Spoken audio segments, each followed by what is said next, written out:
Imagine sitting in the most powerful seat in the country, 174-seat majority, the biggest mandate Labour has ever received, the keys to Downing Street, the dispatch box, the whole apparatus of government behind you.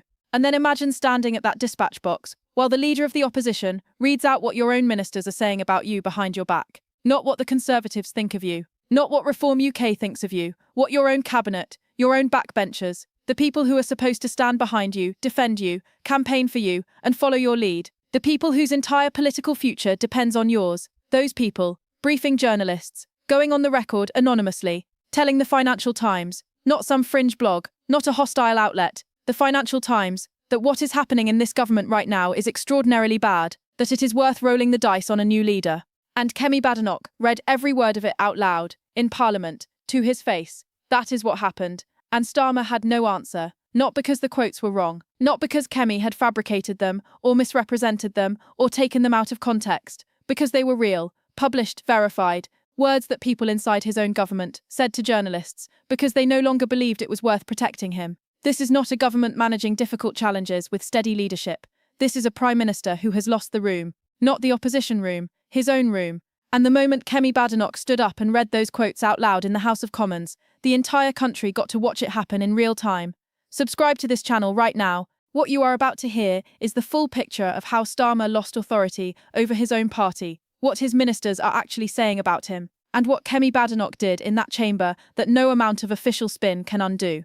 Mainstream media will not put this story together for you. Hit subscribe and turn on notifications because this matters for every person who voted for this government expecting it to function. Let's start with the quotes. Because they are not vague, they are not ambiguous, they are not the kind of anonymous grumbling that every government experiences. They are specific, damning, and they were given to one of the most respected financial newspapers in the world by people who are still inside this government, still drawing ministerial salaries, still attending cabinet meetings, still shaking Starmer's hand in the corridors of Westminster, while telling journalists the opposite of what they say to his face. What is happening at the moment is extraordinarily bad.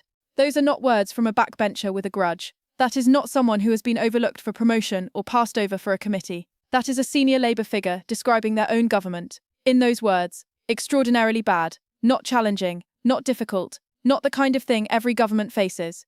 Extraordinarily bad. And then the second quote, the one that should have ended careers if anyone in this government had a shred of accountability left. It is worth rolling the dice on a new leader. Think about what it takes to say that. You are a minister. You serve at the pleasure of the Prime Minister. Your entire career depends on his continued survival in Downing Street. Your department, your policies, your legacy, your future, all of it tied to the man in number 10. And you pick up the phone to a Financial Times journalist and tell them it is worth rolling the dice on replacing him. That is not disgruntlement. That is a verdict. A calculated, deliberate assessment by someone who has seen the internal polling, sat in the meetings, watched the decisions being made, and concluded that the risk of removing Starmer is lower than the risk of keeping him. Kemi Badenoch had those quotes. She had them in her hand, and she walked into PMQs and read them out loud while Starmer stood 3 meters away. He could not laugh them off. He could not call them fabricated. He could not accuse Kemi of inventing them. They were in the Financial Times. He knew it. Every Labour MP sitting behind him knew it. And every person watching from home who has ever wondered whether the people running the country believe in what they are doing got their answer in that moment. They don't. Subscribe right now. Mainstream media will report the quotes and then pivot to the government's response, the official line, the carefully managed denial. They will not show you what it looked like when those words were read aloud at the dispatch box. We will. Subscribe now and share this because every person who has opened a bill this year, or sat in an NHS waiting room, or wondered what changed, deserves to understand that this is a government whose own people have stopped believing in it. Now let's talk about how it got to this point. Because the anonymous briefings did not come from nowhere. They are the result of a pattern, a specific, documentable, undeniable pattern of decisions made and then reversed, promises made and then broken, positions taken and then abandoned, not once, not twice. Up to 13 major policy U-turns in the first year of a government that was elected on a platform of stability, competence and change you could believe in. Kemi Badenoch went through them at PMQs, one by one, not rushing, not scattering, methodically, the way you present evidence to a jury when you want them to understand, not just one piece of information, but a pattern that proves something about the person in the dock. The digital ID policy, introduced, defended, reversed, the family farms inheritance tax, announced, justified, softened, the business rates on pubs, doubled in the budget, then relief packages announced, when 2,000 pubs threatened to close, winter fuel payments, cut for 10 million pensioners, then an emergency hardship fund. When the public reaction became impossible to manage, the two-child benefit cap, called financially impossible to remove, then put under active review. When the polling got bad, the grooming gangs inquiry, resisted for months. Then a comprehensive review announced. When the public pressure became overwhelming, WSB women, promised compensation, denied it. Then a partial scheme announced, welfare reform savings, promised to save billions, then gutted by the backbenchers, now costing money. Each one of those is not just a policy change. Each one is a moment where a Labour MP stood in their constituency and defended the original position, knocked on doors and justified it, sat in local media interviews and explained why this was the right decision for Britain, and then watched Downing Street reverse course and left them exposed, hung out to dry, standing in front of voters they had just assured with defences that were now worthless. Kemi named that dynamic directly. She said it clearly. He follows his lead, and he hangs them out to dry. That is why the briefings are happening. That is why anonymous ministers are talking to journalists. Not because they are disloyal by nature, not because they are plotting, because they have been asked to defend the indefensible too many times, and now they have stopped. When Starmer came to power, his backbenchers were willing to give him time. They understood that a new government faces difficulties. They accepted that hard decisions sometimes need to be made. They were prepared to take the short-term political pain of unpopular policies if they believed the overall direction was right and the leadership was strong. They no longer believe either of those things, and Kemi Badenoch has been the person forcing that reality into the open. At PMQ session after session, she has asked questions that the backbenchers behind Starmer privately agreed with, but could not say publicly, about the Mandelson appointment, about the winter fuel cut, about the budget promises that were broken within months, about the defence plan that has been promised 3 times and never arrived, about the energy bills that are higher now than when he took office, about the North Sea that is not being drilled while Britain buys the same gas from Norway. Every single one of those questions landed not just on Starmer but on every Labour MP who had to sit there and look like they agreed with the answer. And eventually the gap between what they said in public and what they believed in private became too large to maintain. So they called the Financial Times. Now let's talk about what authority actually means.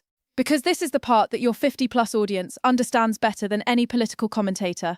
You have all had bosses. You have all worked in organisations. You know what it looks like when someone has authority and what it looks like when they have the title, but not the reality. Authority is not the same as power. A Prime Minister with a 174-seat majority has enormous power. He can pass legislation. He can appoint ministers. He can set the agenda. He can call a press conference, and every camera in the country will be there. That is power. It comes with the job. Authority is different. Authority is the thing that makes people follow you, not because they have to, but because they believe you are right, because they trust your judgment, because they look at the decisions you are making and think, yes, that is the direction, that is the person, that is the leadership I can stand behind and defend with conviction. Starmer has the power. He lost the authority, and you can see exactly when it happened. It did not happen all at once. It eroded, U-turn by U-turn, broken promise by broken promise. Mandelson appointment, Mandelson defence, Mandelson firing, Mandelson arrest, Chief of Staff gone, Communications Director gone, Scottish Labour leader calling for his resignation, anonymous ministers briefing the FT, and through all of it, Kemi Badenoch watching from across the dispatch box, taking notes, waiting, and then standing up at PMQs, and reading the room's own verdict back at him. He follows his lead, and he hangs them out to dry. What is happening at the moment is extraordinarily bad. It is worth rolling the dice on a new leader. These are not Kemi's words, these are Labour's words, about their own Prime Minister, and she made sure the entire country heard them. Now let's talk about what happens at the threshold,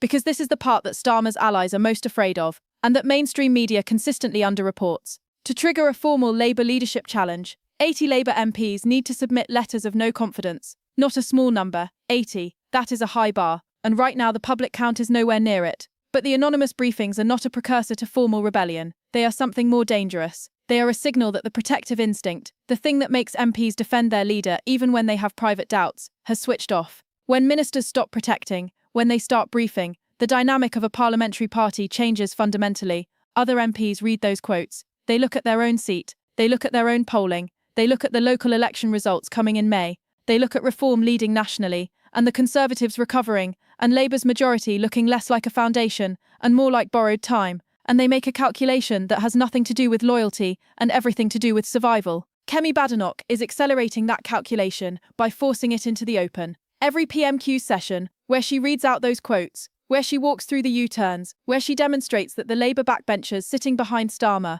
are hanging out to dry, She is making it slightly harder for those MPs to pretend the briefings are not happening, slightly harder to maintain the public unity that is the only thing keeping the formal challenge threshold out of reach. She is not just attacking the Prime Minister, she is systematically dismantling the fiction that this government is functioning. Here is what is actually happening inside the Labour Party right now. There are MPs who are not briefing the FT, not yet, but they are watching. They are waiting to see if the Mandelson files produce further damaging revelations. They are waiting to see the local election results in May. They are waiting to see whether the energy bills come down before September, when the fuel duty freeze ends. They are waiting to see if the polling recovers or keeps going in the direction it has been going since the Mandelson scandal broke. And every week that Kemi Badenoch stands at that dispatch box and reads back to Starmer the words his own people are using about him, the calculation for those watching MPs shifts slightly. The cost of staying silent rises. The benefit of being seen to have spoken up earlier grows. That is the game being played, not in the open, not with dramatic resignations and vote of no confidence motions, in phone calls to journalists, in anonymous quotes to financial newspapers, in the slow withdrawal of the protective instinct that is the only thing keeping a Prime Minister with a 174-seat majority from facing a formal challenge. Kemi Badenoch understands this. That is why she reads the quotes out loud. Not to embarrass Starmer in the moment, though it does that too, but to make it impossible for the watching MPs to pretend the quotes do not exist. To make sure the signal those ministers are sending reaches its intended audience. To accelerate a process that is already underway, but that Starmer's allies are desperately hoping will stall before it reaches the threshold.